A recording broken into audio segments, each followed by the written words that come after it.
Le cadavre gisait dans une flaque de sang et la pluie tombait à verse, transformant le sol en boue. Un guerrier vêtu d'un manteau en lambeaux était à genoux, baissant la tête devant son épée. Parmi lui se trouvaient des ennemis tués. Il avait survécu à une bataille majeure, il y avait des marques de sang sur son visage, il y avait des trous partout sur ses vêtements, son épée était douloureuse avec des égratignures et des traces de sang. Le gars était entouré de morts, certains d'entre eux étaient coincés avec une épée et certains d'entre eux manquaient une partie de leur corps. Les guerriers tués au combat gisaient immobiles dans la rigueur de la mort, leur corps ensanglanté lavé par la pluie. Le jeune homme leva la tête de l'épée et regarda autour de lui. Un horizon d'espace sans fin s'ouvrait devant lui, tout couvert de cadavres de guerriers. Le jeune homme fut choqué de réaliser qu'il était le seul à avoir survécu parmi les nombreux morts. Soudain, le guerrier entendit une voix derrière lui, ce qui fit se retourner brusquement le jeune homme avec une surprise choquée sur le visage. La voix de quelqu'un disait qu'il ne pouvait pas penser qu'il y avait une personne aussi forte. Le gars a reconnu comme son ennemi, qui s'est avéré être vivant. Le jeune homme a sauté sur le corps allongé d'un guerrier ennemi, qui était des dizaines de fois plus grand que le gars. Et derrière le dos de l'inconnu, il y avait plusieurs paires d'ailes. Le corps de cette créature était en marbre, blanc, comme du plâtre, mais tout était coupé au couteau, et il y avait des cornes sur la tête. Ce monstre s'appelait le Grand Arnold. Il y a 20 jours, il s'est révélé à l'Empire et, avec ses camarades, a commencé à faire des ravages sans raison. Et il était le dernier des 3 géants, à cause desquels la moitié de l'Empire s'est transformée en cimetière, et le guerrier se demandait pourquoi ce géant était encore en vie. Mais Arnold a pris la parole et a assuré au jeune homme de ne pas s'inquiéter, qu'il ne vivrait pas longtemps, qu'il reviendrait bientôt dans son monde, et le gars a remarqué que ses amis morts l'attendaient déjà là-bas.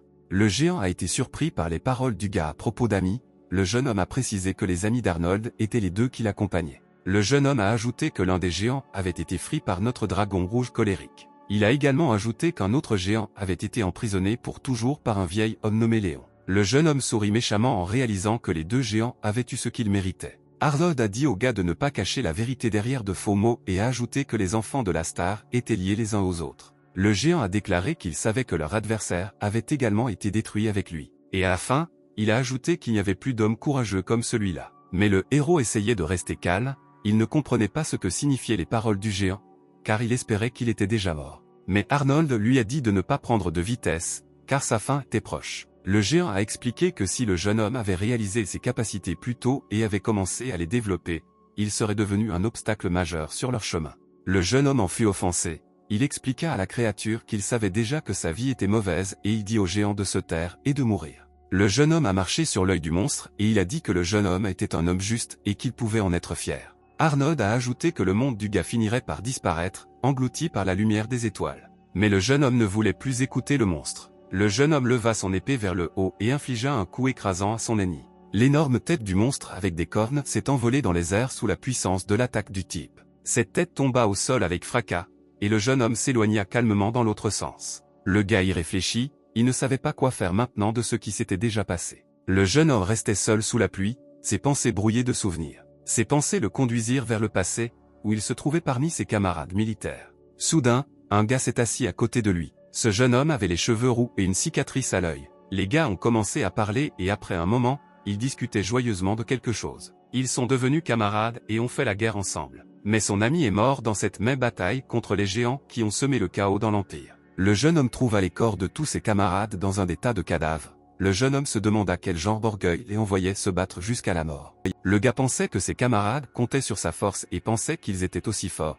Mais il aurait dû évaluer ses chances et s'échapper jusqu'au bout. Le jeune homme s'assit et ferma les paupières de son ami mort. Le type ne comprit pas pourquoi seule son épée agissait contre les géants que l'épée la plus puissante de l'Empire pouvait repousser. Le gars était désolé, car s'il avait su cela, un guerrier ordinaire ne se serait jamais tenu en première ligne et ses camarades ne seraient pas morts en premier. Le jeune homme bouleversé baissa la tête en signe de regret. Soudain le jeune homme entendit la voix de quelqu'un, il reva la tête pour regarder autour de lui. Le jeune homme entendit à nouveau un fragment de phrase. Peu à peu il commença à reconnaître cette voix. Le gars a crié qu'ils étaient encore en vie et a enfoncé son épée dans le sol, et l'adjoint s'est levé du sol. Inspiré par la réalisation que le jeune homme n'était pas le seul survivant ici, il s'est dirigé vers le son de la voix. Le jeune homme tenait fermement la lance et s'avança vers la cible. Une énorme pierre apparut devant elle, et une fille était assise appuyée contre elle. Le jeune homme l'a reconnue comme son commandant en chef. Le jeune homme était très heureux qu'elle ait survécu et heureux de la voir. Mais ensuite, il remarqua qu'il lui manquait un bras et qu'à la place il restait le reste d'une épaule bandée.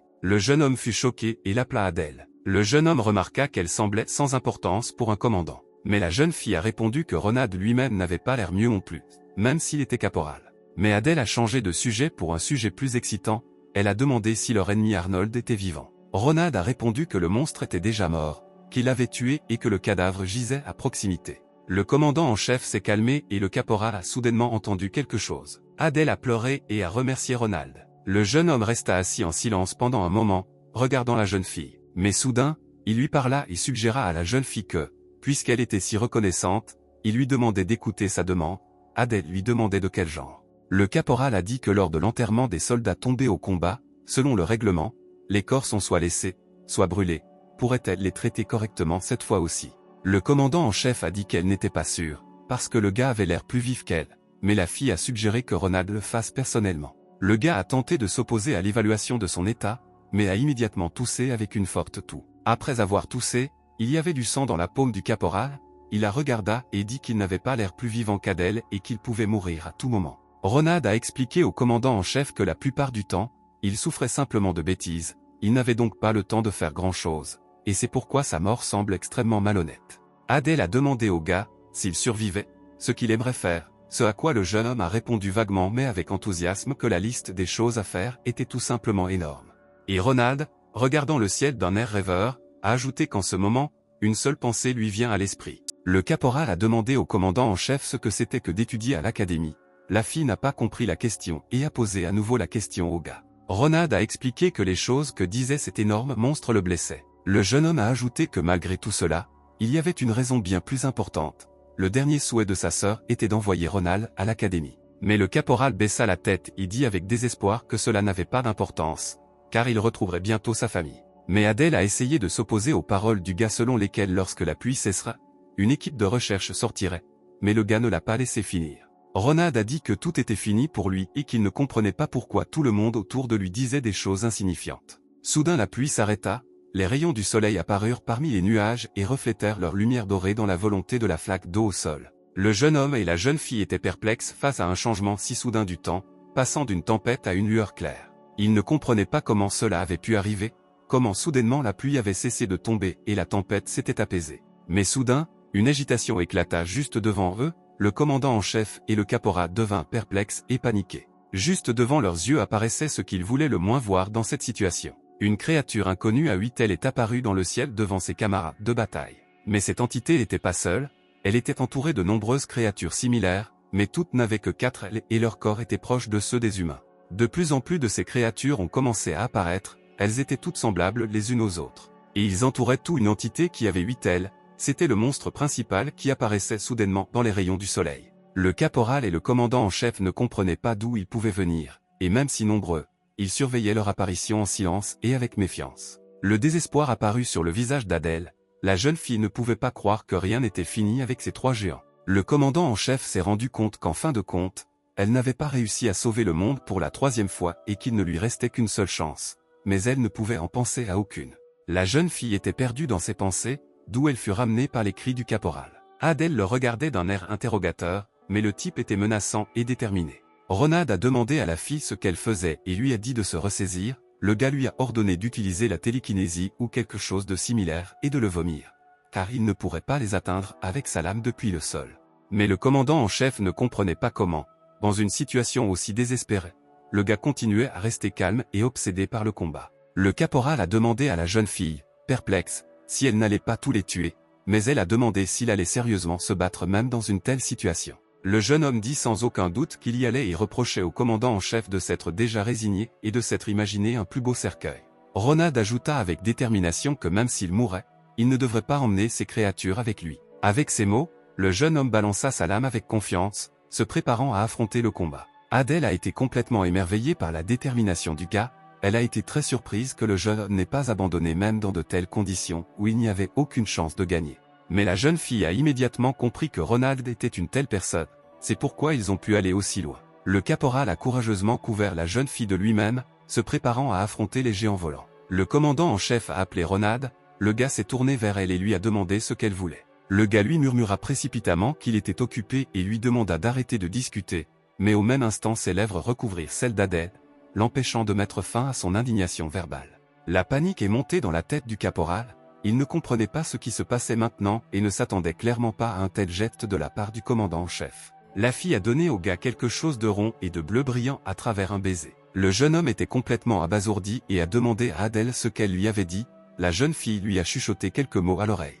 Les paroles du commandant en chef ont semblé choquer le gars et il a demandé à sa patronne de quoi elle parlait. Ronald s'est tourné vers l'indignation, car il ne comprenait pas si la fille lui offrait sérieusement cela dans une telle situation ou non. Mais la jeune fille n'a pas prêté attention à la confusion du gars et a prononcé les derniers mots. Adèle a demandé au caporal une demande, s'il se reverrait, que le jeune homme lui demande de ne pas faire de bêtises et de devenir une simple couturière. Pendant ce temps, dans le dos des deux camarades, des créatures ailées s'apprêtaient à les frapper, mais la jeune fille finit de parler. Le commandant en chef a déclaré qu'elle avait essayé tant de choses, mais qu'elle n'avait jamais réussi. Le monstre principal à 8 ailes formait une sphère lumineuse d'énergie bleue, se préparant à attaquer ses ennemis. Et ainsi, au même instant, une onde de choc enveloppa le jeune homme et la jeune fille. Des éclairs de différentes couleurs se mélangent, formant une immense sphère d'énergie. Au bout d'un certain temps, devant Ronald, il n'y avait plus de champ de bataille jonché de cadavres, ni de ces géants ailés, ni d'Adèle, seulement un ciel clair couvert de nuages insignifiants. Le gars a immédiatement sauté du sol et a commencé à appeler le commandant en chef. Mais autour,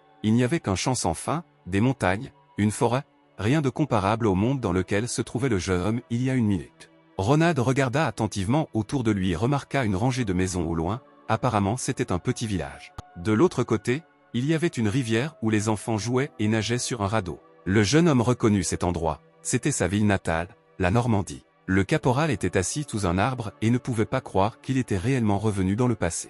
La prise de conscience est venue progressivement. Ronald s'est rendu compte que les paroles du commandant en chef étaient vraies. Le gars se souvenait des événements récents, du baiser avec Adèle, de la façon dont elle lui avait donné la balle bleue. Lorsque le type a demandé au commandant en chef ce qu'elle lui avait donné, la jeune fille lui a expliqué que le jeune homme venait d'avaler un orbe qui lui permettait d'inverser le temps. Adèle a expliqué que grâce à cette sphère, elle, étant simple couturière, a pu atteindre le rang de commandant en chef, mais au total la sphère lui permet de revenir 4 fois dans le passé.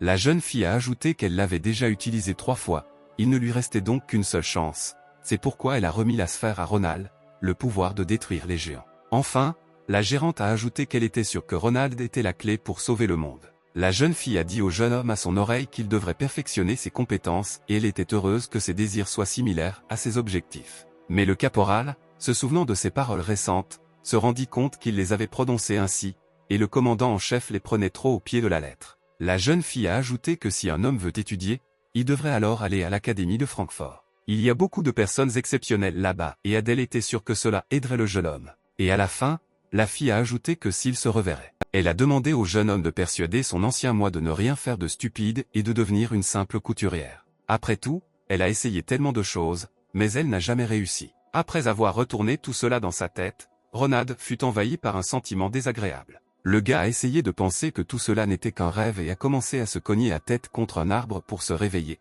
Et les passants n'ont pas compris ce qu'il faisait de si étrange. Le jeune homme était plongé dans le désespoir, car même si c'était la réalité, et qu'il se retrouvait dans le passé, que pouvait faire le gars seul? Mais ensuite le caporal a pensé à quelque chose. Ronald ramassa un bâton dans l'herbe et se précipita dans la ville elle-même. Le gars pensait que puisqu'il était dans le passé, il pourrait toujours voir sa sœur aînée. Le jeune homme a couru à travers les rues de la ville jusqu'à sa maison du passé. Ronald avait déjà hâte de rentrer à la maison et de voir sa sœur aînée. Mais soudain, son regard s'intéressa à quelque chose à côté de l'arbre. Il y avait plusieurs gars debout là, et l'un d'eux, qui avait l'air plus jeune qu'eux, était attaché la tête en bas à un arbre. Ronald était en colère à ce sujet, il ne comprenait pas pourquoi ils avaient suspendu l'enfant la tête en bas. Le caporal a reconnu chez ces gars-là quelqu'un qu'il connaissait du passé. Mais soudain, Ronald remarqua une autre chose étrange. Les jambes du garçon n'étaient pas du tout soutenues par une corde, mais par magie. Le jeune homme pensait qu'il était difficile de voir une personne avec une capacité aussi précieuse, même sur le champ de bataille. Alors il ne pouvait pas croire qu'une telle personne existait dans cette petite ville.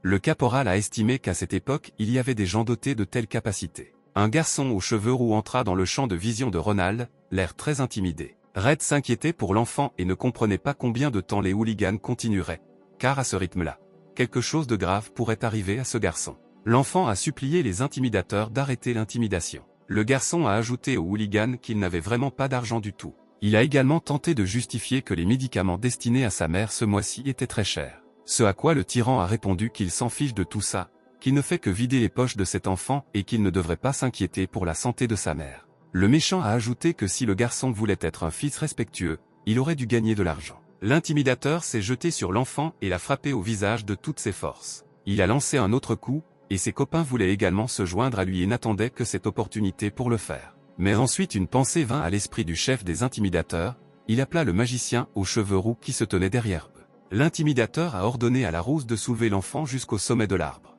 Mais l'homme aux cheveux roux a essayé de refuser, se justifiant en disant que s'il soulevait le garçon encore plus haut, il pourrait accidentellement le laisser tomber, ce à quoi le principal a répondu qu'il était un lâche et qu'il avait peur comme une fille, mais ce n'est pas le cas. On n'avait pas l'impression qu'il traînait dans les parages. Finalement, le méchant a ordonné à Alan de se taire et de récupérer l'enfant. Sinon, le roux sera pendu, tout comme ce garçon. Alan ne comprenait pas comment cela avait pu en arriver là et pensait qu'il n'aurait pas dû commencer à apprendre la magie. Red se souvenait de la façon dont il utilisait la magie pour montrer des performances aux gens sur la place, simplement avec l'intention de prouver qu'il était également bon dans quelque chose. Le roux pensa qu'il devrait dire à l'intimidateur qu'il ne pouvait plus maintenir la magie. Mais Alan avait peur d'affronter un groupe d'intimidateurs, alors il a simplement continué à soutenir la magie. Mais le garçon aux cheveux roux décide quand même de dire un mot contre les hooligans, il leur demande d'arrêter. Mais à ce moment-là, Alan reçoit un coup de bâton de Ronald. La brune ordonne au magicien de s'arrêter pour qu'il ne tue pas l'enfant. Immédiatement, à cause de la magie interrompue, le garçon tombe au sol. En voyant cela, les hooligans sont confus. Le principal intimidateur a crié à Alan, lui demandant ce qu'il faisait. L'intimidateur s'est approché du roux et lui a demandé que c'était une blague pour lui. Alan a arrêté la magie uniquement parce que le gars l'avait dit, mais le roux s'est justifié en disant que c'était un accident. Mais soudain, Ronald s'est tourné vers Alan et lui a demandé d'oublier l'intimidateur et de lui parler. L'homme aux cheveux roux se tourna vers le type et le reconnut. Le caporal a continué à parler avec sa connaissance comme si de rien n'était, sans prêter attention aux hooligans. Ronald a demandé à l'homme aux cheveux roux où il avait appris la magie de la télékinésie, ce à quoi le garçon a timidement répondu qu'il l'avait appris d'un grimoire acheté chez un colporteur. Le jeune homme en fut étonné, il remarqua que la magie d'Alan était trop bonne main avec un livre bon marché. Le gars a trouvé ça incroyable et a décidé de le regarder encore. Soudain, l'un des hooligans a sorti une épée de sa ceinture. Ce son attira l'attention de Ronald et il devint méfiant. Le principal tyran s'est approché de lui avec une épée et a déclaré avec indignation que le jeune homme avait osé l'ignorer. L'intimidateur a ajouté qu'après avoir cédé à Ronald récemment, il est devenu assez insolent. Le méchant a décidé d'apprendre quelques bonnes manières au gars et lui a balancé son épée. Face à l'attaque, Ronald a été surpris par la taille de l'épée et par l'endroit où l'intimidateur l'avait trouvé. Le gars pensait également que la position était tout simplement terrible. Mais généralement la force ne lui suffit, mais pas dans ce cas. Le tyran s'en prend sérieusement au jeune homme qui a osé le contredire. Mais Ronald esquive facilement l'attaque, ce qui ravit le méchant, provoquant une confusion sur son visage. Mais cela a également surpris le gars lui-même, car son corps est plus jeune maintenant, mais comme il s'en est rendu compte, le reste n'a pas changé. Lui a été inculqué pendant son service militaire. Le sentiment de combat est resté entièrement chez le gars, même en tenant compte du fait qu'il se retrouvait dans le passé. Le chef de la bande de tyrans en a ri, il a ajouté que la chance était du côté de Ronald, car il voulait le laisser infirme, incapable de soulever une cuillère pour le reste de sa vie. Mais le gars a répondu qu'il le savait, car aujourd'hui il avait eu extrêmement de chance, surtout compte tenu du manque de chance en général tout au long de sa vie, mais le chef des tyrans a souri et a dit de se mettre à genoux et de mendier, puis il le quitterait vivant, mais sans un bras. En même temps, Ronald gardait une expression calme envers tout le monde. Mais quand l'intimidateur a mentionné que s'il l'achèverait, il prendrait bien soin de sa sœur. Avec ces mots, le jeune homme a répété le moment avec sa sœur, mais l'intimidateur a ri et a dit que chaque fois qu'il voit sa sœur, il pense à cela et à d'autres choses désagréables. Mais Ronald semblait avoir été remplacé, il balançait son bâton sur l'ennemi de toutes ses forces. Le principal voyou n'a pas eu le temps de faire quoi que ce soit contre cette attaque, il est simplement resté stupéfait. Pendant ce temps, le bâton, en raison de la force et de la rapidité de l'attaque, a coupé l'oreille de l'ennemi et celui-ci s'est envolé dans l'espace. Le principal tyran a immédiatement saisi l'endroit où se trouvait son oreille, laissant tomber l'épée de ses mains. L'intimidateur a crié de douleur et de peur, ces autres personnes étaient confuses. Mais ensuite Ronald a appelé le gars d'un ton menaçant. Son visage était terrible, il se tenait devant l'intimidateur comme un roc. Puis la rage est apparue sur son visage et il a menacé de mort l'intimidateur. Le principal tyran était toujours assis, recroquevillé sur le sol. Ronald se tenait devant lui avec un bâton, Alan se tenait derrière lui et à proximité se trouvait une bande de voyous effrayés. Il ne comprenait pas comment cela était possible. Il ne comprenait pas comment ce type pouvait se couper l'oreille principale avec un simple bâton. Mais Ronald a remarqué ces gars et s'est adressé à eux, les faisant sauter de leur siège par peur de lui. Le jeune homme a donné un coup de pied à leur chef et a ordonné aux intimidateurs de l'emmener et de disparaître de la vue s'ils tenaient à leurs oreilles. Le caporal a ajouté qu'il ne devrait pas oublier de laisser l'argent volé, ainsi que le paiement pour son humeur ruinée. Les hooligans tremblaient de peur de Ronald, ils disaient qu'il rendrait tout. Le gars a donné au garçon l'argent que les intimidateurs avaient laissé. Mais l'enfant a décidé de préciser si Ronald voulait vraiment tout lui donner, même s'il y en avait plus que ce qu'ils avaient pris. Mais le jeune homme a dit que tout était en ordre, l'épée laissée par les hooligans suffirait pour lui. Le caporal a également rassuré le garçon en lui disant qu'il n'avait pas à s'inquiéter du fait que les méchants pourraient à nouveau se rapprocher du gars, car il n'avait tout simplement pas le courage d'apparaître près de lui. Le garçon a remercié le gars les larmes aux yeux de joie, mais il lui a dit de marquer et de rentrer chez lui. Mais ensuite Alan, qui se tenait à proximité, a décidé d'intervenir. Il s'excusa auprès du garçon d'avoir utilisé ses pouvoirs magiques sur lui. Le roux expliqua au garçon qu'il savait qu'il n'aurait pas dû faire quelque chose comme ça, même sous les menaces de Hans. L'homme aux cheveux roux a ajouté qu'il avait tellement peur qu'il ne pouvait pas s'y opposer. Alan s'est encore excusé, a dit que c'était de sa faute et qu'il était vraiment désolé. Mais le garçon dit au roux qu'il rugissait de la même manière. Il a rugi de la même façon quand Hans vous a amené ici pour la première fois. Le garçon a ajouté que lorsqu'il a vu Alan, il a pensé à quel point leur situation était similaire. Le garçon a donc demandé à l'homme aux cheveux roux de ne pas trop se faire de reproches. Et l'enfant a ajouté avec un sourire aux lèvres que ce n'était pas de sa faute. Le garçon a également dit qu'il était heureux qu'Alan se soit excusé. Le garçon dit au revoir à la rousse et à Ronald et rentra chez lui avec le sac d'or. Alan fit signe au garçon et resta debout avec le caporal. Ronald regarda pensivement l'homme aux cheveux roux, et le jeune homme réalisa qu'Alan n'était pas si mal. Le caporal a rappelé sa présence au roux, il a dit qu'il voulait lui parler, le garçon lui a demandé de quoi il voulait parler. Mais Ronald a dit qu'il se reverrait ici dans 4 jours. Red ne comprit pas ce qu'il voulait dire, mais le caporal lui dit qu'il était occupé pour le moment et qu'il se retrouverait donc plus tard, dès que la lune se lèverait dans le ciel nocturne. Ronald a noté que, bien sûr, si Alan ne venait pas, alors peut-être qu'il devinerait ce qui se passerait. Et avec ces mots, il tira une épée de sa ceinture, ce qui fit trembler le roux. Mais le jeune homme courait à ses occupations, menaçant l'homme aux cheveux roux qui le suivait de le tuer s'il arrivait en retard. Alan resta sur place, complètement confus. Quelque temps plus tard, le gars est arrivé chez lui. Ronald a apporté les fleurs pour sa sœur en chemin, mais maintenant, sur le seuil de la maison, il se demandait si c'était trop. Mais le jeune homme se souvint que sa sœur aînée les aimait, alors il rassembla tout ce qui attirait son attention. Mais au dernier moment, Ronald était sur le point de jeter les fleurs, mais apparemment, lui-même n'a pas remarqué à quel point il était bruyant. Le bruit a attiré sa sœur, et elle est sortie sur le seuil pour savoir ce qui se passait dans la rue et a vu son frère. La sœur salua Ronald, qui la regarda avec surprise. Le gars pensa que pendant son service dans l'armée, il s'était demandé des milliers de fois quoi lui dire quand il se reverrait. S'il s'excusait d'être parti sans lui dire au revoir ou lui disait à quel point lui manquait, Ronald y pensait tellement, mais tous ces mots appartiendraient uniquement à Ronald le soldat. Le gars pensait que maintenant tout ce qu'il pouvait dire, c'était qu'il était chez lui. Puis sa sœur sortit en courant de la maison, c'était une grande et belle fille aux cheveux argentés. Le gars se tenait légèrement penché, parce qu'il voulait dire tellement de choses à la fille, mais il ne pouvait pas, alors il a seulement dit qu'il était à la maison. Ma sœur a préparé beaucoup de nourriture pour le déjeuner. Elle a dit qu'elle n'aurait jamais pensé que le jour viendrait où son frère froid lui offrirait un bouquet. Isabelle était la sœur aînée de Ronald et elle était très heureuse du bouquet qu'elle a reçu de son frère. Le jeune homme a seulement marmonné qu'il était content qu'elle aime ça, et Isabelle a proposé à son jeune frère d'ajouter plus de nourriture, mais le gars a refusé, car il était déjà rassasié. Soudain, Ronald a posé à sa sœur la question de savoir quel âge elle avait cette année. La sœur a dit qu'elle avait 22 ans et a demandé ce que c'était. Mais le gars a répondu qu'il avait simplement oublié accidentellement, ce à quoi la fille s'est un peu mise en colère et a dit que nous ne devrions pas oublier cela. Isabelle pensait même que son frère avait de la fièvre ou un mal de tête. Ronald commença à raisonner que si sa sœur avait 22 ans, alors il lui resterait environ 10 ans avant l'invasion de ces créatures. Pendant ce temps, Isabelle posait délicatement sa main sur le front du gars. Elle a noté que le gars ne semblait pas avoir de fièvre. Ronald pensait à sa sœur qu'elle était exactement la même que dans ses souvenirs. Elle est tout aussi brillante, gentille et chaleureuse, c'est grâce à elle que le gars veut que de tels moments durent pour toujours. Mais le gars a compris qu'après 10 ans, pour protéger sa sœur et ce monde, il devait faire quelque chose. Ronald a retiré sa main de son front et a dit qu'il devait dire quelque chose à Isabelle. Elle lui a demandé ce qu'il voulait dire. Mon frère a dit avec joie qu'il envisageait d'entrer à l'académie. Isabelle regarda Ronald d'un air interrogateur, elle ne comprenait pas bien ses paroles. Mais une seconde plus tard, elle rayonnait de joie à la nouvelle de son frère. Elle lui a demandé de le répéter, parce qu'elle ne croyait pas à ses paroles, parce que le gars ne voulait jamais en entendre parler.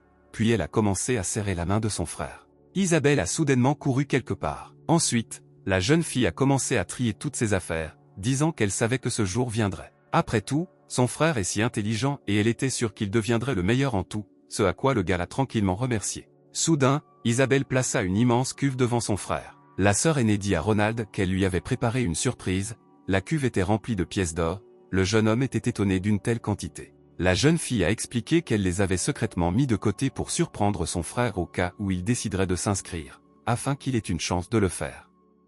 Ronald admirait sa sœur et lui demandait quand elle avait réussi à économiser autant. Le jeune homme lui a dit d'utiliser l'argent elle-même, car il n'y en avait pas assez ici. La sœur a essayé de s'y opposer, expliquant qu'il y avait plus de pièces qu'il n'y paraissait, même si elle ne savait pas où son frère allait s'inscrire. Mais Ronald a immédiatement répondu qu'il s'inscrirait à l'Académie impériale de Francfort. Isabelle, après quelques secondes de prise de conscience, a crié dans toute la maison sous le choc à la nouvelle. L'Académie impériale de Francfort est la meilleure institution éducative de l'Empire. Dans ce document, les enseignants les plus remarquables de tout le continent, associés au financement de la famille régnante, ont créé un lieu offrant une éducation sans précédent. Ce lieu est si prestigieux qu'on l'appelle l'atelier des héros et, bien qu'il jouisse d'un statut extrêmement élevé, des personnes connues de Ronald, comme le commandant en chef Adèle, y ont étudié. Le maître de l'épée Shannon, le pif méchant, la sorcière de l'hiver et bien d'autres ont également étudié ici. Les diplômés de l'académie furent très utiles pendant la guerre, à tel point que les conseils du commandant en chef furent plus que logiques. Mais avec une barrière à l'entrée aussi élevée et des prix insensés, la popularité de cette académie devient un problème. Mais le gars a réfléchi à la réaction de sa sœur, elle a dit que Ronald pouvait le faire. C'est pourquoi le jeune homme a décidé de montrer le résultat à Isabelle. Mais ensuite le gars a remarqué qu'il ne pensait pas qu'elle en viendrait. Ronald a mal prononcé le nom du roux et il l'a corrigé. Le roux expliqua qu'il pensait que s'il n'était pas venu, le jeune homme ne l'aurait pas laissé derrière lui, mais la brune lui demanda d'oublier ça. Ronald commença à expliquer qu'il serait occupé ce soir-là, qu'il y avait quelque chose que le gars aimerait vérifier avec la rousse. Alan était déconcerté par la décision inattendue du jeune homme, mais il rassura l'homme aux cheveux roux en lui disant qu'il n'y avait rien de spécial là-dedans. Ronald a immédiatement dit qu'il aimerait que le roux utilise la télékinésie sur lui, et il a ajouté qu'Alan devrait l'élever le plus haut possible. Le roux fut surpris de savoir pourquoi le jeune homme avait besoin d'utiliser la télékinésie si soudainement. Alan était perplexe quant à la raison pour laquelle il ferait quelque chose d'aussi dangereux, mais Ronald a assuré que tout n'était pas si dangereux, il a simplement demandé au garçon de faire ce qu'il disait. Et il a ajouté que pour que la rousse n'ait pas peur, car le mec ne mourrait pas, Alan est d'accord. L'homme aux cheveux roux lui ordonna de commencer, une lueur bleue apparut dans ses mains. Alan a crié la phrase sur la main invisible et la lueur bleue est devenue plus grande et a enveloppé tout Ronald. Soudain, la brune sentit quelque chose. Ses pieds ont quitté le sol, le gars a pensé que cela dépassait toutes ses attentes. Quelques instants plus tard, le jeune homme se retrouvait dans les airs, planant au-dessus du sol. Ronald a noté que même si cette magie ne fonctionne pas aussi haut et de manière stable, la sensation était extrêmement similaire à celle ressentie lorsqu'Adèle l'a soulevé dans les airs. Le jeune homme a rappelé que lors de la bataille avec Arnold, c'était la télékinésie qui lui permettait de combattre ce monstre sur un pied d'égalité. Le gars s'est envolé vers les monstres et a pu les attaquer. Ronald a noté que la télékinésie est une compétence rare parmi les magiciens, qui sont eux-mêmes rares. Ce qui signifiait qu'Alan serait la partie la plus importante de la future bataille avec Arnold. Le gars remarqua que le début n'était pas si mal. Mais Alan dit d'une voix tremblante que cela devenait de plus en plus difficile pour lui et demanda au gars la permission de le laisser tomber. Ronald lui a demandé de tenir encore un peu, car il voulait vérifier autre chose et ensuite il descendrait lui-même. Mais Alan ne comprenait pas ce que signifiaient ces paroles, puisque le gars était maintenu en l'air par télékinésie. Le gars a balancé son épée de toutes ses forces. Alan était étonné que Ronald ait pu couper son flux de mana. Le jeune homme sauta à terre. L'homme aux cheveux roux a été étonné par cette action et a demandé au gars de s'expliquer, mais la brune a répondu qu'il était juste un peu possessif. Mais Alan n'a pas compris de quel genre d'acrobatie il parlait. Car pour la première fois il a vu comment quelqu'un coupait le ruisseau, mais il a immédiatement reçu un léger coup à la tête, lui demandant de simplement marquer. Car le jeune homme lui-même l'a fait. Je ne sais pas comment ça a fonctionné. Ronald pensait que découvrir la nature de cette capacité n'était qu'une des tâches de ses devoirs. Et c'était probablement la raison pour laquelle sa lame fonctionnait sur lui. Mais le gars pensait qu'il devait y réfléchir maintenant et qu'il devait s'occuper de quelque chose. Le jeune homme a dit à Alan qu'il avait réussi le test. La brune jeta le sac au roux et lui demanda de le suivre, car ils avaient encore des choses à faire avant le coucher de la lune, mais Alan fut surpris qu'il soit si tard dans la nuit. Mais la brune a répondu à ces paroles que cela deviendrait la première page de la biographie de Ronald, le plus grand livre historique de l'Empire. Red a posé des questions sur l'Académie de Francfort. Et il a ajouté que le gars est bon en arts martiaux, ça lui va bien. Mais lui-même ne peut rien faire. Il est aussi timide et lâche. Ce à quoi le jeune homme lui a demandé s'il envisageait de continuer à vivre ainsi. Après tout, Alan a un talent inné, et le dépenser pour divertir des ordures n'est pas un bon choix. Le jeune homme a demandé au roux si c'était vraiment la vie qu'il souhaitait pour lui-même. Le gars a expliqué que le roux avait plusieurs mauvais traits, il était timide et lâche. Et aussi un pleurnicheur qui verse des larmes sans raison et un perdant qui a peur de tout. Ces mots ont touché Alan au vif. Mais Ronald a dit que tout allait bien parce que maintenant il pouvait changer. Mais il est désormais impossible de rattraper le temps perdu. Et la brune a ajouté qu'un jour le roux le regretterait. Et il se disait mentalement qu'il le regretterait, tout comme il avait fait dans sa vie passée. Pendant un moment, Ronald s'est souvenu du futur, où il est déjà un guerrier. Mais le gars est revenu sur des problèmes urgents et a demandé à Alan ce qu'il avait décidé. Mais le roux était impressionné que Ronald s'inquiète pour quelqu'un comme lui.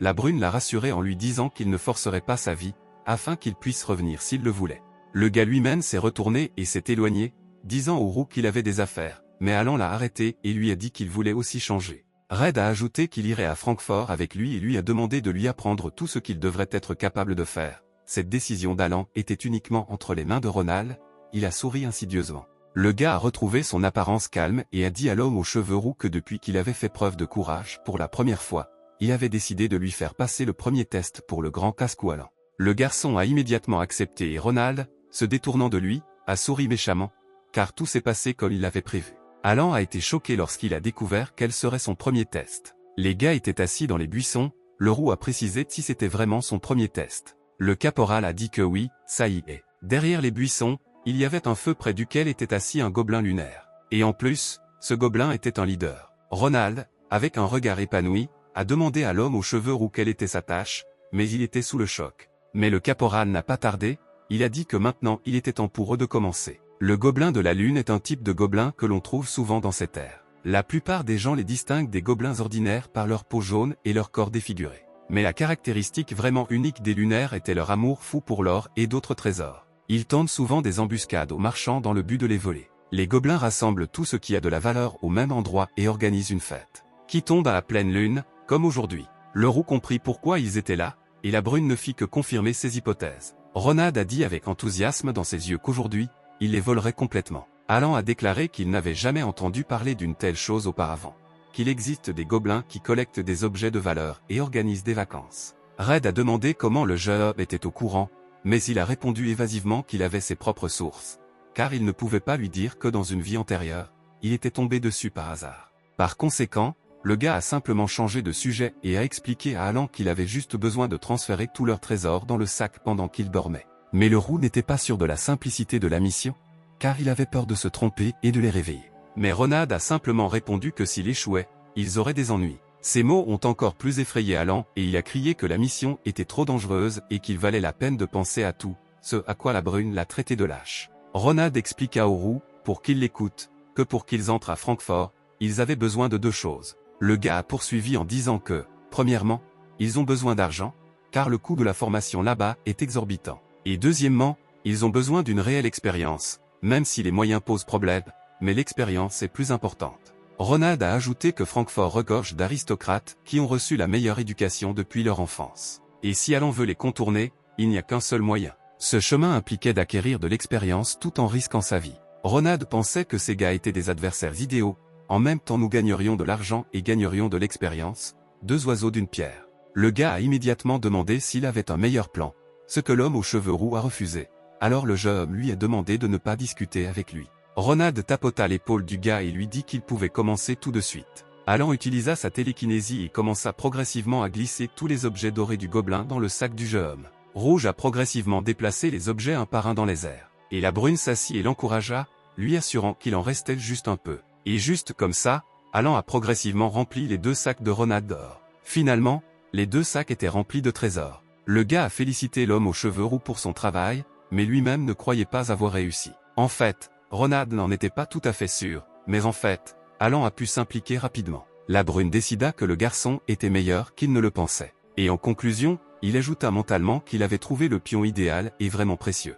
Le gars revint sur le sujet, il dit aux roux que puisqu'ils avaient rempli les sacs à ras-bord, il était temps pour eux de passer à autre chose. Alan n'arrivait pas à croire qu'ils avaient enfin fini. Mais Ronald a confirmé ses propos en disant qu'il n'avait plus rien à faire ici et qu'il pouvait partir avant que quelque chose ne se passe mal. Soudain, un corbeau volant rapidement est apparu de la forêt. Cet oiseau était pourchassé par deux hommes armés. Ils ont couru le long d'un chemin forestier bordé d'arbres, ce corbeau leur a fait quelque chose, alors que les gars l'ont insulté bruyamment. Ronald et Alan ont entendu ces cris. La brune se demandait quel genre d'imbécile pouvait faire un tel bruit dans la forêt en pleine nuit. Ces cris ont réveillé le gobelin de la lune. La créature se releva et ne comprit pas si tard d'où venaient ces cris. Soudain, le gobelin remarqua que son or manquait dans le coffre. Il releva instantanément tous ses camarades endormis. Ils se sont tous réveillés et ont commencé à discuter de l'endroit où se trouvait le voleur. Soudain, ils entendirent des bruits non loin du camp. Se tournant vers les buissons, ils virent Ronald et Alan partir prudemment avec des sacs à dos remplis à ras-bord d'or. Les gars ont également remarqué les yeux de leurs ennemis sur eux-mêmes et ont réalisé qu'ils étaient en grande difficulté. Sans y réfléchir à deux fois, les gobelins de la lune se précipitèrent vers Ronald et Alan aussi vite qu'ils le pouvaient. La rousse trembla et cria de peur. Mais le brun répondit assez calmement qu'il le savait, car tout se passait trop bien. Effrayé, Alan a suggéré à Ronald de jeter ses sacs et de s'enfuir, mais le jeune homme a catégoriquement refusé cette option, arguant leur refus par le fait qu'ils ne pourraient pas payer leur entrée sans cet or, et encore moins gagner autant. Red a essayé de faire valoir que dans une telle situation, ce n'est pas l'argent qui compte. Alan cria alors que les gobelins se dirigeaient droit vers eux. Le jeune homme examina pensivement la longue épée en acier bon marché et l'évalua. Le gars estimait qu'une épée avec un tel poids et une telle dureté résiste à une quinzaine d'attaques. Mais il y a eux-mêmes une trentaine de gobelins. Et maintenant, les ennemis sont à quelques pas de Ronald, ils ont levé la patte pour frapper. L'homme aux cheveux roux a appelé le jeune homme et l'a prévenu du danger. Mais le gars calculait seulement dans sa tête comment répartir ces 15 attaques parmi les monstres. Après avoir réfléchi à tous les détails, Ronald a décidé que cela devrait suffire. Et maintenant, la brune porte le premier coup aux ennemis, frappant 3 monstres à la fois. 3 têtes de gobelins lunaires s'envolèrent dans les airs. Alan était très choqué par ce qui se passait. Et Ronald a continué à découper les méchants, il en restait désormais 14. Les corbeaux perchés dans les arbres poussèrent un cri perçant. Le jeune homme plongea son épée dans la dernière tête ennemie. Le caporal regarda autour de lui et réalisa que c'était le dernier monstre, et tout se passa plutôt bien. Alan restait assis sur place, mais sa peur faisait désormais place à l'étonnement. Pour être honnête, l'homme aux cheveux roux n'a même pas bien compris ce qui venait de se passer, car tout s'est passé trop vite. Alan commença à raisonner que Ronald avait décapité 3 gobelins à la fois d'un seul coup. Et puis, devant le reste de la foule, le gars a tout simplement disparu. La brune commença à bouger à une vitesse incroyable, comme un rayon laser. En un clin d'œil, le type réapparut derrière la foule effrayée. Tout ce qu'Alan voyait, c'était les têtes des gobelins de la lune s'envoler et Ronald se déplaçant à travers la foule à une vitesse incroyable. Et maintenant, le brun laissait derrière lui une foule de cadavres de gobelins, c'était un spectacle incroyable. Soudain, Ronald interrompit les pensées d'Alan et lui demanda pourquoi il était figé là, prévoyant de continuer à déconner, ce à quoi l'homme aux cheveux roux s'excusa seulement. Mais le gars lui a dit qu'il n'avait pas besoin de s'excuser et lui a demandé de faire ses valises rapidement, car il rentrait chez eux. Ronald a noté que tout cela était fatigant, car il s'attendait à ce que la marche soit facile, mais ils se surestimaient eux-mêmes et leurs camarades. Et pendant ce temps Alan avait du mal à porter toute cette charge. Le brun se demanda si ses muscles lui faisaient mal à cause des coupures habituelles d'une bande de gobelins pathétiques, peut-être parce que Ronald était encore en pleine croissance. Le gars a résumé qu'à son retour, il s'impliquera intensément dans l'entraînement physique. L'homme aux cheveux roux a demandé au jeune homme quel genre de cri il y avait dans la forêt, mais le gars lui-même ne le savait pas. Alors qu'ils étaient sur le point de quitter le camp gobelin, ils entendirent un cri, quelqu'un disant à quelqu'un d'arrêter. Mais le jeune homme ne comprenait pas pourquoi il criait dans la forêt au milieu de la nuit et reconnaissait que ces gars étaient tout simplement stupides. Soudain, derrière les gars, quelqu'un les avisait avec un arc. Une flèche avec une pointe rouge a volé droit sur Alan. Le garçon se retourna au sifflement de la flèche, mais celle-ci était presque devant son visage. Mais Ronald a réussi à intercepter la flèche juste avant son attaque. Alan ne réalisa qu'au bout d'un moment que la flèche volait droit sur lui. La brune ne comprenait pas ce qui n'allait pas avec la forêt, pourquoi elle était maudite, parce qu'il y avait tellement de gars étranges dedans. Soudain, 2 archers sont apparus devant eux, ils ont été surpris qu'Alan et Ronald se révèlent être des personnes,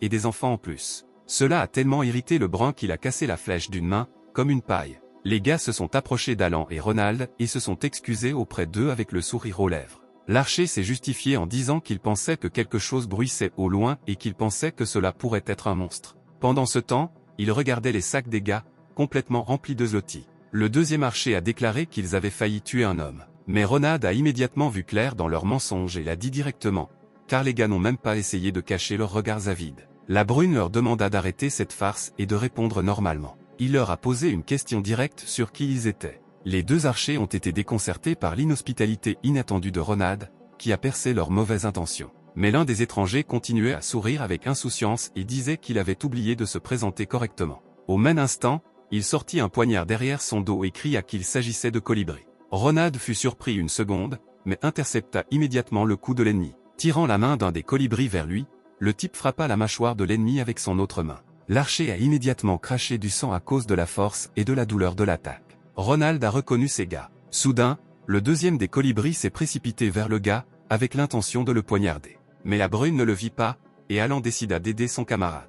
Red concentra sa magie de télékinésie et la dirigea vers l'archer ennemi. Le cri de l'allié aux cheveux roux attira l'attention de la brune, qui se retourna et remarqua l'ennemi derrière lui. L'archer blond réalisa qu'il ne pouvait pas bouger pour des raisons qui lui étaient inconnues. Ronald était heureux qu'Alan puisse l'aider dans la bataille. La brune repoussa le couteau des mains de l'archer. Il y avait maintenant le poignard de l'ennemi, avec lequel le gars lança instantanément de nombreuses attaques sur l'archer. Le blond ne comprenait pas qui il était pour avoir un tel pouvoir. Mais au même moment, son corps s'est effondré en petits morceaux. Des parties du corps de l'ennemi tombèrent au sol, horrifiant Alan. Il a demandé à la brune si l'archer était mort. Ronald a confirmé qu'il était mort, car il n'avait pas besoin d'avoir pitié de celui qui avait tenté de le tuer. Le gars a demandé au roux s'il avait entendu les mots du gars disant qu'il venait de Hummingbird. Colibri était une organisation qui commettait tous les crimes possibles, tels que le braconnage, les enlèvements, le trafic d'êtres humains. C'était le groupe criminel le plus brutal de l'Empire. Le jeune homme a transpercé le deuxième archer avec un couteau. Ronald a ajouté que sans lui,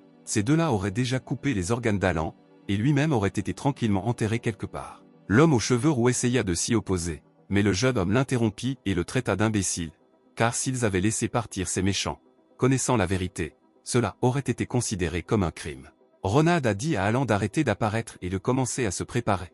Mais au même moment, des bruits se sont fait entendre derrière lui. Les gars se sont retournés et ont vu un sac qui, pour une raison quelconque, bougeait tout seul. Le roux a expliqué que ce sac avait été apporté par ces criminels. Ronald et Alan se sont approchés du sac inconnu pour voir ce qui y était caché.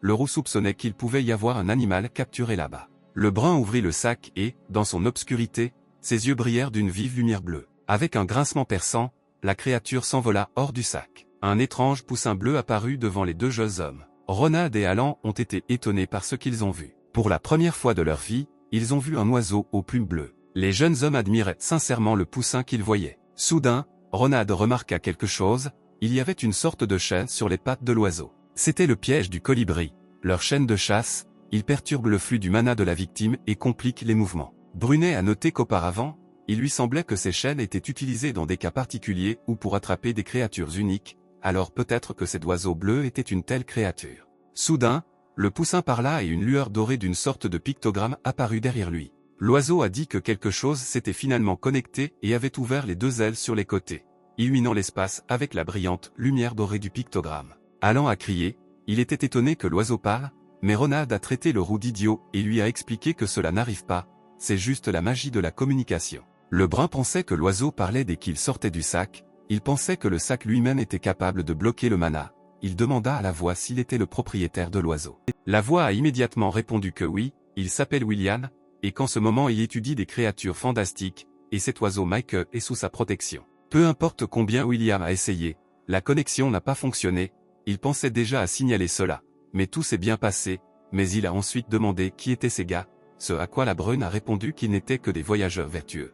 Le gars a raconté comment ils avaient rencontré des braconniers. Ces criminels ont volé l'oiseau de William. Et puis les souvenirs étaient trop sanglants pour être expliqués. C'est ainsi que Ronald a décidé de terminer son histoire, pour ne pas entrer dans les détails. Par conséquent, le gars a résumé qu'ils avaient simplement sauvé l'oiseau, mais William n'a pas tout compris et a été surpris par son histoire. L'homme a dit qu'il y avait pensé, mais qu'il n'imaginait même pas que cela se produirait réellement, et a ajouté qu'il avait une énorme dette envers les gars. William a déclaré qu'il ne savait même pas comment il pourrait les rembourser, mais Ronald a dit à l'homme de ne pas y penser, car le plus important était de savoir comment lui rendre l'oiseau, qui avait l'air très fatigué après avoir été capturé. La brune a suggéré que s'il enlevait les chaînes, l'oiseau pourrait voler normalement, l'homme lui a répondu que c'était très probablement le cas. William a ajouté que les oiseaux de rêve ont un instinct domestique incroyable, donc si le gars peut la libérer, laissez-le le faire. Ronald a sorti son épée et a immédiatement coupé les chaînes des pattes de l'oiseau. Le poussin n'a pas compris ce qui s'était passé et les chaînes se sont effondrées en petits morceaux. Le gars a dit à l'oiseau de retourner chez son père. Et il ajouta d'une voix douce pour que la nana ne l'inquiète pas. Mais l'oiseau tourna la queue vers le jeune homme. Il n'a pas compris ce que cela signifiait et s'est mis en colère. Mais William a expliqué que le poussin demande à arracher une plume avant qu'elle ne s'envole. Apparemment, un jour il voudrait se revoir. L'homme a ajouté qu'après avoir retiré la plume de l'oiseau de rêve, cela permettrait au gars de connaître la direction vers lui comme une boussole. Le jeune homme a retiré une plume. William a demandé au gars s'il avait obtenu le stylo et a ajouté que s'il visitait son établissement plus tard, il lui aurait demandé de passer le voir ainsi que Michael afin qu'il soit sûr de rembourser la dette du gars. Avec ces mots, l'oiseau s'enfuit et la brune fut surprise à une vitesse si élevée. Soudain, Aaron remarqua quelque chose dans la main de Ronald, il remarqua qu'il avait l'impression d'avoir été piqué. Le gars regarda sa main et fut surpris. Le jeune homme ne comprenait toujours pas de quoi il s'agissait. Quelques jours plus tard, les gars arrivèrent en ville. Il y avait beaucoup de marchands différents et des tentes avec des charrettes, ils avaient des marchandises différentes. L'un des hommes a regardé le pendentif bleu, il a évalué le coût de la pierre et la compétence de son traitement. Cet homme était propriétaire d'une société commerciale, il a dit que le pendentif était incroyable et a offert 20 pièces d'or en échange. Il a ajouté aux gars que tout ce qu'ils avaient apporté valait beaucoup d'argent et a noté qu'il passait une bonne journée et qu'il était heureux d'aider un client aussi important. Ronald était heureux qu'au moins quelqu'un s'en rende compte. Après tout, les autres marchands n'étaient que des escrocs et n'offraient que 5 pièces d'or pour ce pendentif. La brune a ajouté qu'il était heureux d'avoir trouvé un marchand aussi décent, que cette promenade lui avait porté ses fruits et que l'homme lui-même était flatté par ses éloges. Le propriétaire de la société commerciale a demandé au gars s'il voulait évaluer autre chose que ces choses. Le jeune homme y a réfléchi. Le gars a sorti de sa poche quelque chose qui ressemblait à un œuf de la couleur du ciel nocturne et a dit que ce n'était pas à vendre. Il se demandait juste ce que c'était. Cet objet a été laissé à Ronald par cet oiseau bleu des rêves. L'homme a soigneusement examiné l'objet. C'était un œuf et il brillait d'une lumière bleue et violette. Au début, le gars pensait que l'oiseau avait de la merde dans la main, mais il avait tort. Pour vérifier la sécurité, le gars a jeté l'œuf sur le côté de toutes ses forces, directement dans la pierre, à titre de test. Mais non seulement l'œuf ne s'est pas cassé, mais il a émietté un pavé géant. Ainsi, Ronald a pu découvrir que c'est une chose très forte. Pourtant, le gars ne savait pas si c'était un œuf ou autre chose. Mais il savait une chose, il s'agissait d'un objet créé par une créature fantastique rare, qui coûtait probablement très cher. Le marchand étudiait attentivement cet objet, sa couleur, cette texture. L'homme a suggéré qu'il pourrait s'agir de crottes de cheval. Ce à quoi Ronald a répondu que non, bien sûr. Le marchand a ri et a déclaré que, malheureusement, il ne savait pas de quoi il s'agissait, mais a noté que l'objet était très inhabituel. L'homme a proposé au jeune homme d'identifier l'objet auprès de professionnels. Le gars était d'accord avec cette idée, mais a ajouté qu'il ne pouvait pas vendre cette propriété pour le moment car il était très intéressé. Ronald a demandé aux commerçants s'ils vendaient des livres sur Francfort, il a précisé à propos de l'Académie de Francfort. Le brun a confirmé et a ajouté en réponse que lui et son ami envisageaient de passer les examens d'entrée, mais qu'il connaissait très peu cette académie. L'homme était ravi de ces mots, il a ajouté que quelle heureuse coïncidence. Le commerçant a ajouté que sa fille envisage de passer les examens d'entrée dans cette académie et qu'elle pourra aider les gars et qu'elle était juste censée revenir. Au même moment, une voix de femme s'est fait entendre derrière les gars, demandant ce qui se passait et qui étaient ces gars.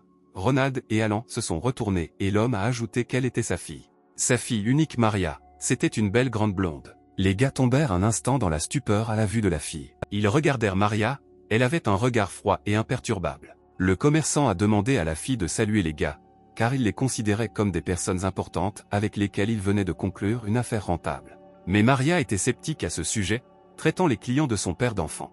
L'homme la grondait et lui demandait de faire attention à son langage. Le commerçant s'est excusé auprès des gars pour la fille, expliquant qu'elle avait grandi dans cette entreprise et qu'elle pouvait donc être impolie, mais Alan a rassuré l'homme en lui disant que tout allait bien. La rousse a ajouté que Ronald pourrait s'emporter. À ce moment-là, la brune s'est approchée de la jeune fille et lui a demandé si elle était vraiment Maria. La même Maria qui utilise Sandy comme deuxième prénom, la jeune fille a accepté et a posé une contre-question au jeune homme sur la façon dont il savait cela. Le gars vient de dire que la fille lui ressemble vraiment. Mais l'homme que Ronald connaissait était un homme. Le jeune homme posa une autre question à Marie et la rapprocha de lui. La fille était perplexe quant à ce que le gars voulait demander, et il lui a demandé dans un murmure à l'oreille si elle avait quelque chose en bas. Ronald voulait dire si elle était un homme, mais la fille n'a pas compris ce que le gars essayait de dire. Pendant un certain temps, Maria a réfléchi à l'essence des mots soudainement prononcés par le gars. Le jeune homme a pensivement ajouté que peu importe la façon dont vous le regardez, il ne semble pas que ce soit elle. Le gars a suggéré que le vieil homme pourrait avoir un autre enfant, dont il ne sait rien. Mais au même moment, la jeune fille offensée a frappé le visage de Ronald avec sa main, le traitant de malade. Même dans cette situation, le brun analysa le coup qu'il reçut au visage, si bien que ce sentiment lui parut familier. Cette personne était peut-être le comte Maria Sandy. Lorsque Ronald servait dans un endroit appelé Amsterdam, Maria était responsable du ravitaillement. Maria était une personne impressionnante, doté d'une excellente éthique de travail, d'une personnalité facile à vivre et de la capacité de s'entendre avec n'importe qui. Cependant, lorsque le sujet des pénis a été abordé parmi les gars, Maria s'est soudainement mise en colère contre tout le monde. Il a commencé à gifler les gens. Ensuite, Ronald était très curieux de connaître la raison de cela.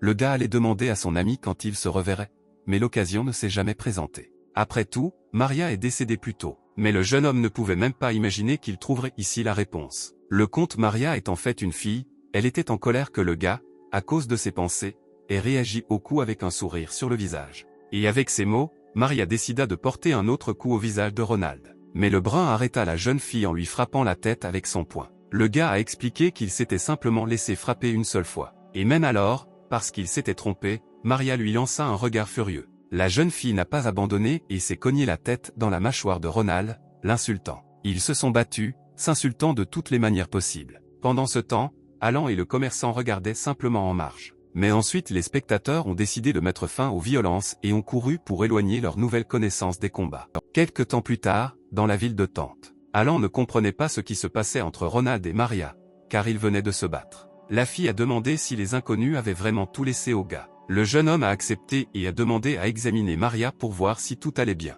Sinon, il achètera autre chose aux épées. Alan était surpris de voir comment les deux avaient réussi à s'entendre en si peu de temps. Maria a demandé à Ronald pourquoi il lui avait laissé 3 lames, ne serait-il pas difficile de les porter? Ce à quoi le gars a objecté que c'était juste au cas où, puisqu'il est dur avec les épées. La fille a de nouveau demandé comment le gars aimait les épées.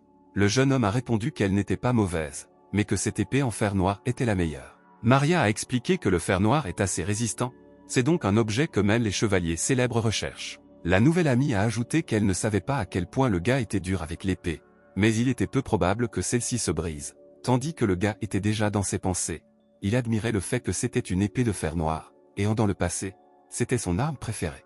La jeune fille remarqua qu'il y avait une excellente pierre magique dans ce fer, donc il devrait simplement leur laisser l'épée, mais elle y réfléchit ensuite. Maria se tourna vers l'homme aux cheveux roux, le traitant de joli magicien et lui demanda quel genre de magie il utilisait. Il hésita un peu et marmonna qu'il utilisait la télékinésie. La fille était ravie, elle a traité Alan d'incroyable et lui a dit que s'il se montrait bien, il pourrait obtenir une bourse, ce dont l'homme aux cheveux roux était heureux. Ensuite, Maria s'est tournée vers Ronald, elle a demandé au gars quelle technique il prévoyait de montrer lors de l'examen pratique. La jeune fille a expliqué au jeune homme que pour qu'il puisse entrer à Francfort, il devait impressionner les professeurs lors de l'examen pratique en leur montrant ses techniques. Maria a ajouté que l'examen théorique est également difficile, mais ne peut être comparé à l'examen pratique, à tel point qu'il suffit de bien se montrer dans la pratique pour être admis. La fille a dit en conclusion qu'en d'autres termes, si vous ne montrez pas votre valeur dans la partie pratique, vous pouvez oublier Académie, mais le gars a soupiré d'agacement. Car il pensait qu'un épéiste n'avait besoin que d'être capable de l'escrime. Le gars a demandé à Maria ce qu'il montrait habituellement pendant l'examen, la fille a dit que certains nobles montraient des techniques secrètes. Maria a ajouté que la plupart des artistes martiaux et des candidats montrent leurs techniques personnelles de mana martiale. Le jeune homme a arrêté son histoire et a demandé que les enfants qui manient une épée à cet âge puissent utiliser le mana même sans être des magiciens. Maria a été surprise et a répondu que s'il était un étudiant prometteur à Francfort, alors il était normal de pouvoir le faire. La fille a dit qu'il fallait d'abord apprendre à ressentir le mana, puis l'utiliser au combat, c'est la base. Le nouvel ami comprit au visage du gars qu'il ne pouvait pas sentir le mana. Ronald a demandé si utiliser le mana n'était pas similaire à utiliser l'aura. Cette question a choqué la jeune fille. Maria se couvrit le visage de ses mains et ne comprit pas si le gars voulait sérieusement entrer à l'Académie de Francfort. La jeune fille a objecté qu'il était possible de comparer le mana et l'aura et de les considérer comme similaires, ce à quoi le jeune homme a répondu qu'il était au courant et que Maria ne faisait que du bruit en vain. Soudain, la fille s'est levée de table et a ordonné au gars de sortir. Elle demanda la permission d'emprunter ses poignards, puisqu'elle avait laissé son épée à la forge. Mais Ronald s'est mis en colère parce qu'il craignait que Maria ne leur fasse du mal, et la fille lui a dit de ne pas s'inquiéter, car tout se terminerait avant même d'avoir commencé. La nouvelle amie a ajouté que si quelque chose arrivait aux épées, elle les paierait 2, voire 3 fois plus cher. Maria a dit au gars de terminer le dialogue et de la suivre. La fille a décidé de donner une formation spéciale au jeune homme. Le mana est la source du pouvoir de la nature. Comme l'air, c'est une énergie naturelle qui existe partout dans le monde. Cependant, cela ne veut pas dire que n'importe qui peut l'utiliser. Le gars ne pouvait pas utiliser le mana. La fille a dit que l'aura peut être appelée un type de mana. Mais il y a une différence entre eux, comme entre le ciel et la terre. Même ceux dont le talent est reconnu s'entraînent pendant 10 ans et, seulement avec des efforts insensés, ils maîtrisent à peine le pouvoir inné, c'est Laura. Maria a demandé au gars s'il comprenait quelque chose, mais il a faiblement répondu qu'il semblait comprendre. Ronald se souvenait de les avoir rencontrés de temps en temps sur le champ de bataille. Ils utilisaient une aura et possédaient un pouvoir inhabituel. Ils étaient vraiment ennuyeux, donc c'est assez surprenant de découvrir à quel point c'est incroyable. Mais le jeune homme remarqua que, dépecé, il mourrait quand même. La jeune fille a suggéré de terminer les explications et de commencer la formation. Maria a remarqué qu'elle transmettrait tout plus rapidement si elle utilisait son corps plutôt que sa tête. Ronald pensait qu'elle n'était qu'une jeune fille, mais soudain, la jeune fille réduisit la distance qui les séparait plusieurs fois en un instant. Le gars n'a même pas compris ce qui s'était passé, puisque la fille ne lui a pas laissé le temps de comprendre. Le jeune homme encaissa les coups de Maria en se défendant avec son épée. Ronald fut impressionné par la force de la jeune fille. Son regard exprimait la menace et le sérieux. Les épées qui se rencontrèrent brillèrent d'une lumière dorée. Le gars a dévié le coup d'épée de sa nouvelle connaissance. Le jeune homme était impressionné par le fait que la jeune fille avait un tel pouvoir alors qu'elle était si jeune et utilisa même 2 poignards à la fois. Ronald remarqua qu'il ne pouvait pas le voir, donc il n'était pas sûr qu'il s'agisse d'une sorte de style de combat de mana. Maria était fâchée que le gars ait facilement dévié son attaque. La fille prévoyait de mettre fin à la bataille d'un seul coup. Elle voulait montrer au gars toute la puissance du mana et lui faire abandonner l'idée de s'enrôler. La nouvelle connaissance pensait que c'était mieux ainsi que de subir l'humiliation pendant l'examen. Mais au lieu de cela, le gars la pressait. Maria se demandait si c'était la capacité de quelqu'un qui n'avait pas de mana. Elle était impressionnée. Mais le jeune homme ne la laissa pas réfléchir. Il demanda à la jeune fille à quoi elle pensait. Ronald dévie à nouveau efficacement son attaque. Maintenant, le gars lui-même commence à frapper. Il a balancé son énorme épée. Au tout dernier moment, il a dit à la jeune fille d'esquiver plutôt que de bloquer, mais elle était confuse. Le gars a frappé de toutes ses forces. Maria a à peine réussi à l'esquiver. La jeune fille fut emportée par l'onde de choc et parvint à se ralentir avec son épée. Maria a remarqué qu'un retard pouvait lui coûter cher et elle a demandé au gars s'il était inhabituel. Ronald a répondu qu'il était comme elle. Le gars a remarqué que même sans tenir compte du mana, la fille est très douée avec une lame, ce à quoi Maria a ajouté qu'elle avait de légers problèmes avec son centre de gravité. Ronald a dit que si elle les corrigeait, elle irait loin, mais le gars se dirigeait quelque part. La jeune fille lui a dit de ne pas penser qu'il avait gagné juste à cause de cela, mais le jeune homme a répondu qu'il s'en fichait et lui a demandé de tenir parole. Ronald lui rappela une fois de plus sa promesse de payer 3 fois plus pour les poignards. Sous ses yeux et sous les yeux de Maria, le poignard s'est effondré en morceaux. La jeune fille ne comprenait pas ce qui s'était passé, son regard exprimait le choc. Et le jeune homme lui a simplement dit de préparer de l'argent pour le poignard. Mais ensuite, la jeune fille sentit le contact de quelqu'un derrière elle. Maria s'est retournée et il y avait Alan, qui l'a félicité pour le combat, parce qu'il comprenait, dans une certaine mesure, ses sentiments. Mais Ronald a appelé le roux et lui a ajouté qu'il était très fatigué. Et leur nouvel ami resta debout, stupéfait, ne comprenant pas qui étaient ces gars. Le lendemain, le gars est venu voir Maria pour de l'argent. Mais la fille a préparé autre chose pour Ronald. Il s'agissait de livres, parmi lesquels se trouvait un recueil de problèmes et de notes sur l'examen théorique de Francfort, réalisé par Maria elle-même. La fille a précisé que les gars n'en avaient pas besoin, car il ne restait qu'un mois avant l'examen, ce à quoi la brune a répondu qu'ils étaient nécessaires. Mais elle ne comprenait pas pourquoi elle essayait si fort pour les gars. Un soupçon s'est glissé dans la tête de Ronald, il a prévenu la fille que si elle allait le piéger, elle se sentirait mal plus tard, mais Maria a immédiatement répondu qu'elle n'allait pas les piéger. Elle aimait juste ces gars. La jeune fille a expliqué qu'elle fournit ce service parce qu'elle souhaite que les 2 gars s'inscrivent et les aident gratuitement. Maria souhaitait offrir une aide personnelle pour préparer les examens, mais à cause du commerce, elle et son père doivent voyager. La jeune fille souhaitait que les garçons étudient dur pour eux-mêmes et les menaçait que s'il échouait même avec ses livres, elle leur en parlerait. Le gars a souri et lui a dit de mieux penser à elle-même. Maria a dit au revoir aux jeunes hommes et leur a dit qu'ils se reverraient dans la capitale le lendemain de l'examen, puis elle a sauté dans la voiture et est partie. Elle ajouta ensuite pour que les garçons aient le temps de lire les livres, Alan lui fit signe et Ronald suivit pensivement la fille du regard.